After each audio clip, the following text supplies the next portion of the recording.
Hoktal, Sanip, dan Pai melangkah dengan ceria. Ponsel Pai berdering. Hoktal dan Sanip berjalan lebih dulu. Pai ditelepon oleh Baek Gyun yang mengabari kalau dia akan menginau dan baru akan kembali besok pagi.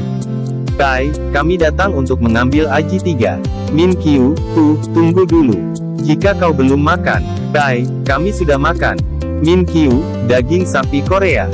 Steak, abalone, seafood rebus dan pedas. Sanip, Hoktal, Min Kyu, aku juga punya lobster. Sanip, ayo kita makan. Itu sudah disiapkan. Sanip langsung menuju meja makan. Hei, apa itu cukup untuk kita semua? Tanya Hoktal sambil mengikuti Sanip. Jia dan Min Kyu tersenyum. Mau tidak mau, Pai juga ikut bersama mereka. Min Kyu lalu menyebut mereka peneliti 1, 2, dan 3. Hoktal bertanya apakah Min Kyu tidak tahu nama mereka. Min Kyu bilang itu tidak penting. Jia terkejut. Hoktal yang tadinya senang, jadi membatalkan niatnya untuk makan ikan yang dibuat khusus untuknya dan hanya akan memakan makanan yang sama. Sanip juga menolak makan olahan keju yang sudah dibuat khusus juga. Tapi Min Kyu tidak membuat masakan khusus untuk Pai, peneliti nomor 3. Hoktal dan Sanip mulai makan dan memuji rasanya yang sangat lezat. Jia dan Min Kyu menjauh dari meja makan. Jia mengingatkan bahwa Min Kyu tidak punya tata krama. Jia lalu memintanya agar memulai percakapan dengan baik dan menjawab setiap pertanyaan dengan jujur. Min Kyu bilang ia mengerti dan kembali ke meja makan. Min Kyu, apa yang orang tuamu lakukan di Amerika? Sanip, mereka menjalankan usaha laundry. Mereka imigran generasi 1,5.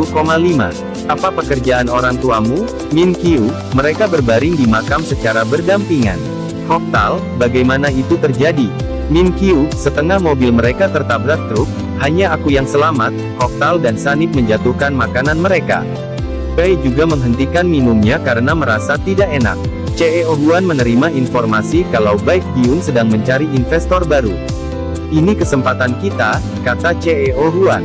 Baek Gyun sedang bersama dosennya yang memperkenalkan ia kepada 2 calon investor. Sang dosen mengatakan bahwa Baek Gyun adalah muridnya yang paling cerdas. Baek Gyun menerima kartu nama calon investor dan membacanya. Saat pelayan datang ia menaruh kartunya di meja. Pelayan datang dan Baek Gyun menuangkan minuman untuk mereka.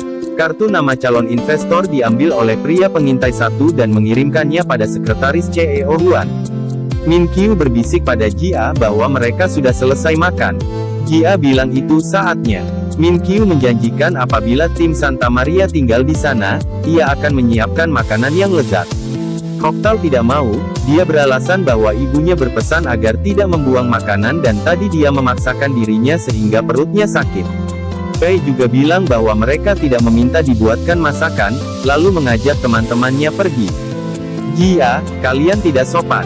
Kalau kau menikmatinya, setidaknya kau mencuci piringnya. Apa kalian akan pergi begitu saja? Sanip, Hoktal sangat baik dalam mencuci piring. Hoktal, dan kau bagus dalam membersihkan. Pai, apa? Jia mendekati Pai yang sedang mencuci piring. Eonie, tidak bisakah kita tetap tinggal? Setelah kehilangan orang tuanya dia tinggal sendirian di rumah besar ini selama 15 tahun. Dia tidak aneh, dia hanya canggung. Dia memiliki hati yang lembut. Kau akan mengetahuinya jika kau memberinya tambahan waktu, tanya Jia. Pai bilang semuanya sudah berakhir, karena saat ini Baek Gyun sedang bertemu dengan investor. Jia lalu meminta Pai agar berterima kasih pada Min Kyu untuk makan malamnya sebelum ia pergi. Aku harap kita mengakhirinya dengan catatan positif, kata Jia. Pai menolak. Melalui remote di ponselnya, Min Kyu memanggil Jia agar datang ke kamarnya. Min Kyu sedih, ia lalu meletakkan kepalanya di bahu Jia. Aku merasa mual. Apa yang harus aku lakukan agar mereka membuka hatinya untukku? Ini sulit, terlalu sulit, kata Min Kyu. Jia menggenggam tangan Min Kyu dan menepuk-nepuk punggungnya. Kau sudah melakukannya dengan baik, kata Jia dalam hati. Pai selesai mencuci piring, dan dia bertemu Pretty Tree, yang tiba-tiba tombol powernya mati. Min Kyu lalu berdiri dan berkata bahwa dia siap menerima segala hasilnya. Sebelum pergi, ia mengelus kepala Jia dan tersenyum padanya. Pai membawa Pretty Tree kepada Hoktal dan Sanip untuk diperbaiki. Min Kyu datang dan berteriak, astaga, apa yang kau lakukan? Fred, kau baik-baik saja. apa kau terluka? Ada apa? Ada apa denganmu? Apa kau baik-baik saja? Bangunlah, Pai berkata ia menemukannya rusak dan akan memperbaikinya. Min Qiu tidak mau menyerahkan Min Qiu, hingga akhirnya mereka berebut. Tim Santa Maria berhasil mendapatkannya. Dan saat diperbaiki, malah Min Qiu yang merasa seperti kesakitan. Pretty Tree sudah sembuh dan mulai berputar-putar lagi. Kau kembali. Aku sangat senang kau kembali, kata Min Qiu sambil memeluk Pretty Tree. Bahkan sekarang ia memiliki wajah, itu semua perbuatan tim Santa Maria. Dia akan berwajah sedih saat penyaringnya kotor dan tersenyum ketika bersih, kata Pai. Min Qiu merasa lega sampai ia mencium Pretty Tree. Hoktal, dia bukan tukang cabul. Dia memang mencium mesin. Sanip, ya, sepertinya hanya seperti itu. Pai, haha. Hoktal, aku haus, sepertinya aku ingin bir. Sanip, sudah lama aku tidak memakai otakku, jadi aku mulai merasa lapar. Min Qiu, aku punya ayam. Aku punya daging ayam Korea, yang kakinya sangat besar. Mereka makan ayam dan minum bir bersama, sedangkan Jia berada pada posisi off. Min Qiu bertanya mengapa mereka menolak uang yang ia tawarkan, padahal itu sangat banyak. Sanip bilang Baek Gyun sudah memikirkan keputusannya. Min Qiu, kalian sangat percaya padanya ya? Baik. Mereka yang tidak bisa mempercayai orang lain, tidak akan pernah bisa mendapatkan kepercayaan orang lain juga. Sanip, dia bicara apa? Aku ingin sayap ayam. Hoktal, jangan, nanti kau bisa terbang. Min Qiu tertidur. Jia membuka matanya dan meletakkan Min Qiu ke bahunya. Ia juga menepuk-nepuk tangan Min Qiu agar tidur dengan nyenyak. Baek Gyun kecewa karena para investor yang diperkenalkan dosennya juga menolak. Sang dosen menduga ada yang mengatakan mereka tentang apa yang terjadi di Amerika. Ia lalu menerima telepon, halo, ya, ini aku. Kau mau berinvestasi? Min Qiu terbangun dan tidak menemukan seorang pun di depannya. Aji 3. Baek Gyun sudah kembali ke lab, tapi tidak menemukan siapapun di sana. Di mana mereka? Gumanya. Tai yang sedang berlari bersama yang lain menerima telepon dari Baek Gyun. Ya, Dr. Hong, kami sedang dalam perjalanan pulang setelah berjalan-jalan, kata Pai lalu menutup teleponnya.